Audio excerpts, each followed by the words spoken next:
नमस्कार दोस्तों, मैं आपका दोस्त सुमेर एक बार फिर आपके YouTube चैनल पर हाजिर हूं दोस्तों।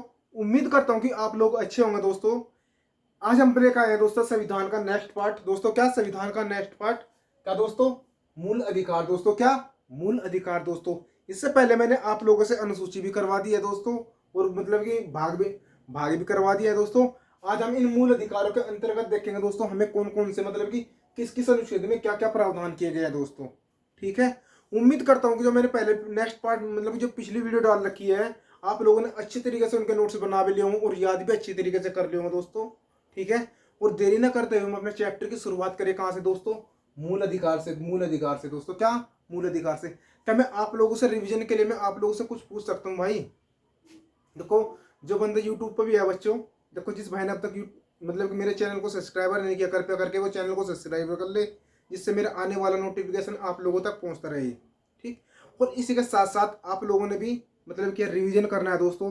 मेरे पास कुछ बच्चे आते हैं दोस्तों यहाँ पे पढ़ने के लिए दोस्तों, कोचिंग पे आते हैं काफ़ी समय समय मेरे पास, ये मेरे साथ पढ़ते हैं दोस्तों यहाँ पे। इनकी तैयारी मैं ही करवा रहा हूँ दोस्तों।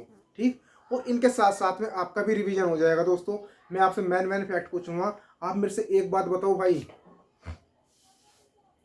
जो प्रथम संविधान था, प्रथम प्रथम लिखित संविधान दोस्तों किसका था? आपका जवाब क्या आएगा सर? अमेरिका का था। अमेरिका का था दोस्तों। किसका था? प्रथम लिखित संविधान किसका था? अमेरिका का था 1789 में। और एशिया में लिखित संविधान किसका था? जापान का दोस्तों। किसका था? जापान का। मैंने आप लोगों से पूछा सबसे छोटा संविधान किसका है? आपका जवाब क्या है सर? मोनाको का है दोस्तों। किसका? मोनाको का है। ठीक। सबसे बड़ा लिखित संविधान किसका है? आपका जवाब क्या आया था सर? भारत का आया था। किसका? भारत का। मैंने आप लोगों से पूछा मेरे भाई ये बताओ, देखो मैं आप लोग मेरे साथ साथ रिवीजन करके चलना, बड़े ध्यान से सुनना। ठीक है। जो आप मेरे से एक बात बताओ, संविधान सभा की प्रथम बैठक कब हुई थी? सन 1985 में। कब हुई थी? 1985 में। महात्मा गांधी द्वारा कब की गई थी? 1922 ईस्वी में दोस्तों। कब? 1922 में। 1924 में कौन आए थे? मोतीलाल नेहरू आए थे दोस्तों। कौन आए थे? मोतीलाल नेहरू संविधान सभा की मांग की थी दोस्तों। हो गए यहां से। अगर मैं आप लोगों से पूछूं पहली अनुसूची का संबंध किससे है? आपका संबंध क्या होगा? केंद्र और राज्य से दोस्तों। किसका? पहली अनुसूची का संबंध किससे है? केंद्र और राज्य से है। हाँ भाई तू बता। तीसरी अनुसूची का संबंध बता किससे है? तीसरी अनुसूची का संबंध, तीसरी अनुसूची का संबंध वेतन और भत्ते से। कैसे? वेतन और भत्ते से। तीसरी अनुसूची का संबंध किससे है बच्चों? वेतन और भत्ते से है। चौथी अनुसूची का संबंध बताया मैंने आप लोगों से, किससे है? राज्यसभा की सीटों के बंटवारे से है दोस्तों। और पांचवी अनुसूची का संबंध किससे है? एससी और एसटी का प्रावधान किया गया दोस्तों। किसमें? पांचवी अनुसूची में। छठी अनुसूची का संबंध अनुसूचित जनजातीय क्षेत्र आते हैं दोस्तों। वे अनुसूचित जनजातीय क्षेत्र कौन से होते हैं दोस्तों? असम, मेघालय, त्रिपुरा और मिजोरम दोस्तों। बात की जाए सातवीं अनुसूची, शक्तियों का बंटवारा दोस्तों, इसमें हमने तीन सूची देखने को मिली थी दोस्तों। क्या? सातवीं सूची के अंतर्गत हमने तीन सूची देखने को मिली थी। कौन सी? संघ सूची, राज्य सूची और समवर्ती सूची। ठीक। बात की जाए आठवीं सूची दोस्तों, आठवीं सूची का संबंध किससे है? आपका संबंध क्या होगा? भूमि सुधार अधिनियम से दोस्तों। किसका? भूमि सुधार अधिनियम से है दोस्तों। किसका? आठवीं सूची का संबंध। इसको कब जोड़ोगा? आठवीं सूची का संबंध किससे है? नहीं, आठवीं अनुसूची का संबंध दोस्तों भाषा से है दोस्तों। किसका? आठवीं अनुसूची का संबंध प्यारे दोस्तों किससे है? भाषा से है। मैंने इसके तहत आप लोगों से इसमें क्या मतलब कि मूल संविधान में कितनी भाषा थी, मैंने आप लोगों से बताया था कि मूल संविधान में बच्चों कितनी भाषा थी। आपको नहीं लिखना है कि कितनी, 14 भाषा थी। और आज वर्तमान की बात करें कितनी भाषा है? 22 भाषा है दोस्तों। कितनी? वर्तमान में कितनी भाषा है? 22 भाषा है। ठीक है दोस्तों। इसके बाद में आते हैं नौवीं अनुसूची। नौवीं अनुसूची का संबंध किससे है? भूमि सुधार से है दोस्तों। इसको कब जोड़ा गया था? प्रथम संविधान संशोधन कब हुआ था? 1951 में हुआ था दोस्तों। इस अनुसूची को जोड़ा गया था दोस्तों, नौवीं अनुसूची की। ठीक है। बात की जाए 10वीं अनुसूची, दल बदल से संबंधित है दोस्तों। उसको 52वां संविधान संशोधन सन 1985 के तहत जोड़ा गया था। 11वीं अनुसूची का संबंध ग्राम पंचायत से है बच्चों। किससे है? ग्राम पंचायत से है। 11वीं अनुसूची का संबंध किससे है? ग्राम पंचायत से है। और इसको कब जोड़ा गया था दोस्तों? 73वां संविधान संशोधन हुआ था। कब? सन 1992 में। इसमें हमने 11वीं अनुसूची में कितने विषय देखने को मिले थे? आपका जवाब क्या होगा सर? 29 विषय प्रदान किए गए थे इसमें। कितने? 11वीं अनुसूची के अंतर्गत हमें कितने विषय प्रदान किए गए थे? आपका जवाब क्या होगा सर? 29 विषय प्रदान किए गए थे। इसके बाद में आते हैं दोस्तों नेक्स्ट 12वीं अनुसूची दोस्तों। क्या? 12वीं अनुसूची। 12वीं अनुसूची का संबंध दोस्तों किससे है? नगर पालिका शहरी क्षेत्र से है दोस्तों। किससे है? नगर पालिका शहरी क्षेत्र से है। और इसके अंतर्गत हमें कितने विषय प्रदान किए गए थे दोस्तों? 18 विषय प्रदान किए गए थे। इसके अंतर्गत हमें कितने विषय प्रदान किए गए थे? 18 विषय प्रदान किए गए थे। और ये मतलब कि किस संविधान संशोधन के तहत जो आई थी? आप कहोगे सर 74वां संविधान संशोधन सन 1992 के तहत 12वीं अनुसूची जोड़ी गई थी दोस्तों। क्या? सन 1992 के तहत 12वीं अनुसूची जोड़ी गई थी। उम्मीद करता हूँ दोस्तों आप लोगों को अच्छे तरीके से रिवीजन हो गया होगा मेरे भाई, ठीक है। अगर मैं आप लोगों से पूछूं राज्य वो नीति निर्देशक तत्व कहाँ से लिए गए हैं, आपका जवाब क्या होगा? सर आयरलैंड से है। कहाँ से? आयरलैंड से है, ठीक है दोस्तों। चलो अब देरी न करते हुए अपने चैप्टर की शुरुआत कहाँ से करें? मूल अधिकार। मूल अधिकार का वर्णन किसमें किया गया बच्चों? भाग 3 में है। और इसके तहत हमने कितने अनुच्छेद देखने को मिले हैं? 12 से लेकर 35 तक। कितने अनुच्छेद देखने को मिले हैं हमें? 12 से लेकर 35 तक। मूल अधिकार का वर्णन किसमें किया गया है? भाग 3 में है। और भाग 3 में कितने अनुच्छेद देखने को मिले हैं दोस्तों? मैंने आप लोगों से 22 भाग करवाया है दोस्तों, 1 बाय 1 करके, और मैं कंप्लीट में आप लोगों से यहाँ पे करवाने वाला हूँ और भी, ठीक है। मूल अधिकार का वर्णन भाग 3 में है। इसके तहत हमने कितने अनुच्छेद मिले? 12 से 35, ठीक है दोस्तों। बात कीजिए मौलिक अधिकार। मौलिक अधिकार हमने कहां से प्राप्त हुए दोस्तों? मैंने आप लोगों से करवाया था कि मौलिक अधिकार हमें कहां से प्राप्त हुए हैं? अमेरिका के संविधान से प्राप्त है दोस्तों। कहां से? अमेरिका के संविधान से। बात की जाए दोस्तों जो भाग 3 है, इस भाग 3 को और किस नाम से जाना जाता है? आपका जवाब क्या होगा? सर मैग्ना कार्टा के नाम से जाता है। Bill of rights Magna carta के नाम से। किसके नाम से? Bill of rights Magna carta के नाम से। देखो मैग्ना कार्टा के नाम से और बिल ऑफ राइट्स के नाम से किसको जाना जाता है? भाग 3 को जाना जाता है मेरे भाई। किसको? भाग 3 को। और भाग 3 में हमें कितने अनुच्छेद देखने को मिले? 12 से 3 दोस्तों। किसका वर्णन किया गया है? मौलिक अधिकारों का दोस्तों। किसका? मौलिक अधिकारों का वर्णन किया गया है। बात कीजिए मौलिक अधिकार दोस्तों सबसे पहले कहां से लिए गए थे दोस्तों? ब्रिटेन के नागरिक को मिले थे दोस्तों। मौलिक अधिकार सबसे पहले ब्रिटेन के नागरिकों को दिए गए थे दोस्तों। किसको? ब्रिटेन के नागरिकों को दिए गए थे। ये कब दिए गए थे? सन 1215 ईस्वी में दोस्तों। कब? 1215 ईस्वी में ब्रिटेन के नागरिकों को प्राप्त है दोस्तों। क्या? मौलिक अधिकार। मौलिक अधिकार अगर आप लोगों से पूछ लिया जाए कि मौलिक अधिकार भारतीय संविधान में कब लागू हुए थे, आपका जवाब क्या होगा? सर 26 जनवरी सन 1950 ईस्वी को मौलिक अधिकार भारतीय संविधान में लागू किए गए थे बच्चों। कब? मौलिक अधिकार भारतीय संविधान में कब लागू किए गए थे? आपका जवाब क्या होगा? सर 26 जनवरी सन 1950 ईस्वी में। मूल संविधान में मैं अगर आप लोगों से पूछूं कि मूल संविधान में मौलिक अधिकारों की संख्या कितनी थी, आपका जवाब क्या होगा? सर 7 थी। और आज वर्तमान में बात की जाए दोस्तों, क्या? 6 दोस्तों। 6 दोस्तों। उसे कौन सा अधिकार था दोस्तों जो वो हटा दिया गया दोस्तों? कौन सा अधिकार था? संपत्ति का अधिकार था दोस्तों, इसको हटा दिया गया है। संपत्ति को अधिकार को दोस्तों क्या है? अब कानूनी अधिकार बना दिया गया दोस्तों। क्या? कानूनी अधिकार बना दिया गया दोस्तों। जब इसके बारे में पढ़ेंगे हम आपसे बिल्कुल मतलब कि क्या है बेसिक तरीके से पढ़ेंगे दोस्तों, ठीक है। उसके सब कंप्लीट करके चलेंगे। बात की जाए दोस्तों ये हमें कौन कौन से अधिकार प्राप्त है? 6 ने। वर्तमान में जो हमें 6 अधिकार प्राप्त है दोस्तों, क्या है? समता का अधिकार। क्या दोस्तों? समता का अधिकार। क्या दोस्तों? समानता का अधिकार दोस्तों। किसमें है? समानता के अधिकार का वर्णन जो किया गया है किसमें किया गया है? अनुच्छेद 14 से लेकर 18 के बीच में किया गया दोस्तों। समानता का अधिकार दोस्तों किसमें है? 14 से लेकर 18 तक दोस्तों। और हम 1 बाय 1 करके एक एक अनुच्छेद में आप लोगों से क्लियर करवाऊंगा दोस्तों, ठीक है। बात कीजिए दूसरा मतलब कि दूसरा अधिकार कौन सा? अपना समतलता का अधिकार दोस्तों। क्या? समतलता का अधिकार। पहला कौन सा था? समानता का अधिकार 14 से 18। और दोस्तों दूसरा कौन सा था? समतलता का अधिकार दोस्तों। समतलता का जो अधिकार है उसका वर्णन किस अनुच्छेद में किया गया है? अगर आप लोगों से पूछ लिया जाए आपका जवाब क्या होगा? सर 19 से 22 में किया गया है दोस्तों। क्या? 19 से 22 में किया गया है। इसके बाद में आते हैं दोस्तों शोषण। क्या दोस्तों? शोषण का अधिकार होता है दोस्तों। शोषण का अधिकार उसमें कितना किसका वर्णन किया गया है? अनुच्छेद 23 से लेकर 24 का तहत जिसका शोषण के विरुद्ध जो अधिकार है दोस्तों, हमें इसके तहत कितने अनुच्छेद देखने को मिले? आपका जवाब क्या होगा प्यारे बच्चों? 23 से लेकर 24। कितने भाई? 23 से लेकर 24 अनुच्छेद। इसके बाद में आते हैं धार्मिक समतलता का अधिकार दोस्तों। धार्मिक समतलता का अधिकार का वर्णन जो किया गया है अनुच्छेद 25 से और 28 के तहत किया गया है दोस्तों। क्या? धार्मिक समतलता का अधिकार किसके तहत किया गया है? अनुच्छेद 25 से 28 के तहत किया गया है दोस्तों। और सांस्कृतिक एवं शिक्षा संबंधी अधिकार दोस्तों, इनका वर्णन जो किया गया है कब किया गया है? अनुच्छेद 29 से 30 के तहत किया गया है। सांस्कृतिक शिक्षा संबंधी अधिकार का वर्णन किसके तहत किया गया है? अगर आप लोगों से पूछ लिया जाए आपका जवाब क्या होगा? सर 29 से 30 के तहत किया गया है। इसके बाद में आते हैं संवैधानिक उपचारों का अधिकार का वर्णन दोस्तों किसमें किया गया है? आपका जवाब क्या होगा? सर अनुच्छेद 32 में किया गया है। संवैधानिक उपचारों का अधिकार किसमें? अनुच्छेद 32 के तहत किया गया है दोस्तों, ठीक।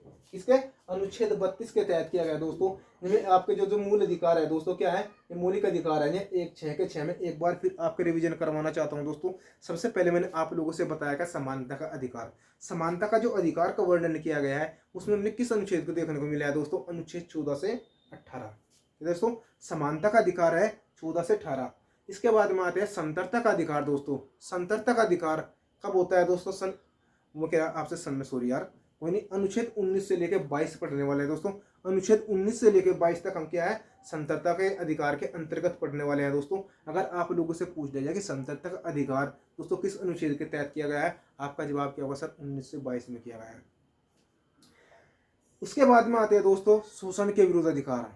ठीक है, शोषण के विरुद्ध अधिकार दोस्तों, शोषण के विरुद्ध अधिकार अनुच्छेद 23 से 24 में दोस्तों क्या शोषण के विरुद्ध अधिकार का वर्णन जो किया गया है अनुच्छेद 23 से लेकर 24 के तहत किया गया है। इसके बाद में आते हैं दोस्तों धार्मिक समतलता का अधिकार 25 से 28 में दोस्तों क्या धार्मिक समतलता का जो अधिकार जो हमें प्राप्त है दोस्तों वो किस अनुच्छेद के तहत प्राप्त है, आपका जवाब क्या होगा सर, 25 से 28 के तहत।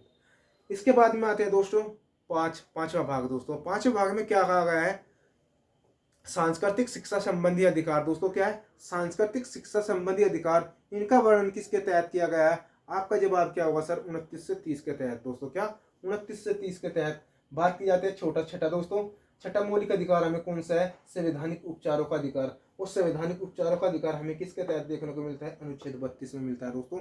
इसका जिक्र किसमें किया गया है, संवैधानिक उपचारों के अधिकार का वर्णन दोस्तों किसमें किया गया है, अनुच्छेद 32 में किया गया है दोस्तों। और उसे बाबा साहब ने क्या है, संविधान की आत्मा भी कहा है दोस्तों, संवैधानिक उपचारों का अधिकार बाबा साहब ने क्या कहा है। बात की जाए दोस्तों, बढ़ते हैं नेक्स्ट, अब 1 बाय 1 करके हम आप लोगों से कंप्लीट करवाऊंगे दोस्तों। ठीक है, कि किस में क्या कह रखा है दोस्तों। बात कीजिए नंबर 1, समानता या समता का अधिकार दोस्तों। समानता या समता का अधिकार का जो वर्णन किया गया प्यारे बच्चों किसमें किया गया है, अनुच्छेद 14 से लेकर 18 के तहत किया गया है। समानता या समता का अधिकार का वर्णन किसमें किया गया है, अनुच्छेद 14 से लेकर 18 के तहत किया गया है दोस्तों।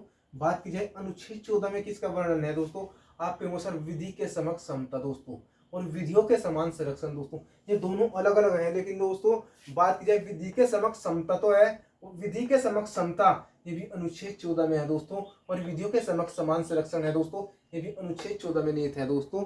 बात की जाए जो विधि के समक्ष समता है ये अधिकार हमें कहाँ से प्राप्त है, आपका जवाब क्या होगा सर, ब्रिटेन से है। और समानता का अधिकार दोस्तों जो हमें प्राप्त है कहाँ से है, विधि के समान संरक्षण जो अधिकार प्राप्त है दोस्तों ये हमें कहाँ से है, ये अमेरिका से प्राप्त है दोस्तों। समता ब्रिटेन से और समानता दोस्तों कहाँ से है, अमेरिका से। उम्मीद करता हूँ कि आप लोगों को अच्छे तरीके से याद हो गया हो दोस्तों अनुच्छेद 14। इसके बाद में बढ़ते हैं दोस्तों अनुच्छेद 15 में क्या कह रखा है कि धर्म, नस्ल, जाति, जन्म स्थान आदि के आधार पर कोई भेदभाव नहीं किया जाएगा।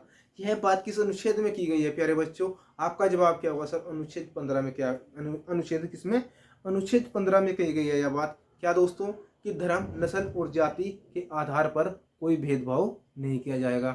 यह बात किसमें कह रखी है दोस्तों, अनुच्छेद 15 में कह रखी है दोस्तों। ठीक है, किसमें कह रखी है बात, अनुच्छेद 15 में कह रखी है। हम किसी के साथ कोई भेदभाव नहीं कर सकते दोस्तों। हम प्रकृति के बनाए हुए इंसान हैं, लेकिन जो भी बनाए हुए दोस्तों हम सब एक ही माँ की औलाद है दोस्तों। क्या हम सब एक ही माँ की औलाद है, धरती माँ की औलाद है दोस्तों। किसके, हम इस धरती पे ही जन्मे हैं दोस्तों और इसी धरती पे हमने मिल जाना है। हम किसके साथ भेदभाव करेंगे दोस्तों, अगर मान लें कि कोई भी व्यक्ति भेदभाव करता है दोस्तों वो अपने मन में से भेदभाव की भावना जरूर निकाल दे दोस्तों। ठीक है, आए थे प्रकृति पे और जाएंगे भी प्रकृति के साथ ही दोस्तों। ठीक है, प्रकृति क्या धरती माँ से जन्म लिया और यहीं पे जाकर समा जाएंगे दोस्तों। ठीक है, इसके बाद में आता है क्या दोस्तों, अनुच्छेद 16। अनुच्छेद 16 में किसका वर्णन किया गया है, आपका जवाब क्या होगा सर, अवसर की समानता। क्या दोस्तों, बच्चे क्या करते हैं दोस्तों, जब 12वीं करता है दोस्तों, 12 देख के कब 10वीं क्लास करता है 15 साल तक की उम्र में, फिर क्या होता है दोस्तों, दौड़ना चालू कर देता है। वो किस लिए दौड़ना चालू करता है दोस्तों, वो अपना अवसर ढूंढने के लिए क्या करता है दोस्तों, अपना अवसर ढूंढने के लिए वो तैयारी करता है दोस्तों। किस उम्र में, 16 में। अनुच्छेद 16 से क्या है, अनुच्छेद 16 की उम्र में मान के चलो दोस्तों, ये क्या है, याद करने की ट्रिक दोस्तों। अनुच्छेद 16 में क्या है दोस्तों, अवसर की समानता है। बात की जाए अनुच्छेद 17 का वर्णन दोस्तों किसमें किया गया है, अनुच्छेद 17 में क्या किया गया है दोस्तों, छुआछूत और अस्पृश्यता का अंत दोस्तों किसमें किया गया है, अनुच्छेद 17 में देखने को मिलेगा दोस्तों हमें। अनुच्छेद 17 में छुआछूत और अस्पृश्यता का अंत दोस्तों हमें किसके तहत मिलेगा देखने को, यह हमें मिलेगा अनुच्छेद 17 के तहत। बात की जाए अनुच्छेद 18 में क्या कह रखा है, आपका जवाब क्या होगा सर? उपाधियों का अंत है दोस्तों। क्या अनुच्छेद 18 में क्या है? उपाधियों का अंत है दोस्तों। किसका? अनुच्छेद 18 में उपाधियों का अंत है दोस्तों। एक बार फिर आपका रिवीजन करवाता हूं। मैंने बताया था आपसे, मैंने आप लोगों से क्या बताया कि समानता का अधिकार का वर्णन दोस्तों किसमें किया गया है? आपका जवाब क्या होगा सर? 14 से 18 में, अनुच्छेद 14 से लेकर 18 में। मैंने आप लोगों से बताया कि जो विधि के समक्ष समता है दोस्तों, यह अधिकार तो हमें ब्रिटेन से प्राप्त है, और विधि के समान समानता संरक्षण अधिकार जो है ये हमें अमेरिका के संविधान से प्राप्त है दोस्तों। इसके बाद में हमने क्या पढ़ा था दोस्तों? ये तो आगे किसमें? अनुच्छेद 14 में कही गई यह बात। अनुच्छेद 15 में बताया मैंने आपसे, धर्म, नस्ल और जन्म स्थान के आधार पर कोई भेदभाव नहीं किया जाएगा। अनुच्छेद 16 पढ़ाया मैंने आप लोगों से। अनुच्छेद 16 में क्या बताया आप लोगों से? अवसर की समानता दोस्तों। क्या? अवसर की समानता। अनुच्छेद 17 के अंतर्गत मैंने आप लोगों से बताया अस्पृश्यता और छुआछूत का दोस्तों, अस्पृश्यता और छुआछूत का दोस्तों हमें किस में मिलेगा? ये अनुच्छेद 17 में मिलेगा दोस्तों। और उपाधियों का अंत दोस्तों किस में किया गया है? अनुच्छेद 18 के तहत किया गया दोस्तों। क्या? अनुच्छेद 18 के तहत किया गया। उम्मीद करता हूँ कि आप लोगों को अनुच्छेद 14 से लेकर 18 तक अच्छे तरीके से याद हो गया हो दोस्तों। ठीक है, इसके बाद में कहते हैं दोस्तों, अनुच्छेद 18(1) में किसका वर्णन किया गया है दोस्तों? किसका? अनुच्छेद 18(1) में किसका वर्णन किया गया है? राज्य सेना द्वारा दी गई उपाधियां दोस्तों, राज्य सेना द्वारा दी गई उपाधियां विद्या अर्जित अर्जित दोस्तों। क्या? विद्या अर्जित दोस्तों। ठीक, इसका वर्णन किस में किया गया है? अनुच्छेद 18(1) में किया गया है। अनुच्छेद 18(2) में किसका वर्णन किया गया है? आपका जवाब क्या होगा? कि भारत का नागरिक विदेश की उपाधि नहीं लेगा दोस्तों। क्या? कि भारत का नागरिक विदेश की उपाधि नहीं लेगा दोस्तों। किसके तहत? अनुच्छेद 18(2) के तहत दोस्तों। किसके तहत? अनुच्छेद 18(2) के तहत दोस्तों। भारत का नागरिक बाहर की नागरिकता नहीं लेगा दोस्तों उपाधि। बात की जाती है दोस्तों समतलता का अधिकार दोस्तों। क्या? इसके बाद में बात करें दोस्तों समानता के अधिकार से बाद में समतलता का अधिकार दूसरे नंबर पर आता है। कौन? समतलता का अधिकार। समतलता के अधिकार का वर्णन दोस्तों किस में किया गया है? आपका जवाब क्या होगा सर? अनुच्छेद 19 से लेकर 22 के तहत किया गया दोस्तों। हमें इसके तहत कितने अनुच्छेद पढ़ने को मिलेंगे दोस्तों? 19 से लेकर 22 के तहत दोस्तों, और 1 बाई 1 करके हम इनको कंप्लीट तैयार करेंगे। ठीक, अनुच्छेद 19 में दोस्तों क्या कहा गया है? कि मूल संविधान में 7 प्रकार की समतलता थी दोस्तों। कितनी? मूल संविधान में 7 प्रकार की समतलता थी, और जो आज हमें वर्तमान में देखने को मिलती है दोस्तों, कितनी मिलती है? 6 प्रकार की समतलता मिलती है दोस्तों। कितनी? 6 प्रकार की समतलता मिलती है, और 1 बाई 1 करके मैं आप लोगों से कंप्लीट करवाऊंगा दोस्तों। ठीक है, 1 बाई 1 करके मैं आप लोगों से कंप्लीट करूंगा, लेकिन वो करूंगा नेक्स्ट वीडियो में दोस्तों। क्या? नेक्स्ट वीडियो में जो एक फैक्ट हो रहा है दोस्तों, इसको उतारूंगा दोस्तों। इसमें क्या कहा गया? देखो, संपत्ति देखो, जो सात सात मूल संविधान में 7 प्रकार की संतरता थी दोस्तों, लेकिन ये अब 6 प्रकार की है। ये 6 प्रकार की एक संतरता गई कहां से दोस्तों? इसमें क्या लिख रखा? संपत्ति का जो अधिकार है वो अनुच्छेद 19(6) के तहत दोस्तों इसको समाप्त कर दिया गया है दोस्तों, और इसे कानूनी अधिकार बना दिया है दोस्तों। क्या? संपत्ति के अधिकार को कानूनी अधिकार बना दिया दोस्तों, और इसे अनुच्छेद 300(क) में रखा गया दोस्तों। ठीक, बात करें अनुच्छेद 19(क) में किसका वर्णन है? मैंने आप लोगों से बताया अनुच्छेद 19(क) में किसका वर्णन है दोस्तों? ये 6 प्रकार की समतलता है दोस्तों। ये 6 प्रकार की समतलता दोस्तों मैं 1 बाई 1 करके कह के तहत समझाऊंगा आप लोगों से। अनुच्छेद 19(क) में किसका वर्णन किया गया? आपका जवाब क्या होगा सर? वाक एवं अभिव्यक्ति की समतलता दोस्तों। क्या? अनुच्छेद 19(क) में वाक एवं अभिव्यक्ति की समतलता का वर्णन किया गया है, और प्रेस की समतलता का, और सूचना की समतलता, और राष्ट्रीय ध्वज फहराने का अधिकार दोस्तों, ये हमें किसके तहत मिला है? आपका जवाब क्या होगा सर? अनुच्छेद 19(क) के तहत दोस्तों। क्या? अनुच्छेद 19(क) के तहत मिला हमें जो राष्ट्रीय ध्वज फहराने का अधिकार है दोस्तों, वे हमें किसके तहत प्राप्त है? अनुच्छेद 19(क) के तहत है दोस्तों। वो प्रेस की समतलता भी हमें क्या से है दोस्तों? प्रेस की और सूचना की समतलता दोस्तों, ये जो सभी अधिकार प्राप्त हुए हैं दोस्तों, हमें कहाँ से प्राप्त है दोस्तों?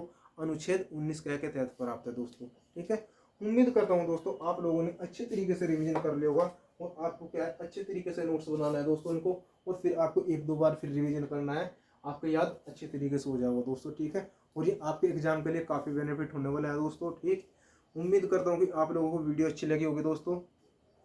अगर आपको वीडियो अच्छी नहीं लगी तो आप कमेंट बॉक्स में लिख सकते हो, मैं अपनी त्रुटि को सुधारने की कोशिश करूँगा दोस्तों। ठीक है, और मिलते हैं दोस्तों नेक्स्ट वीडियो में। जय हिंद, जय भारत।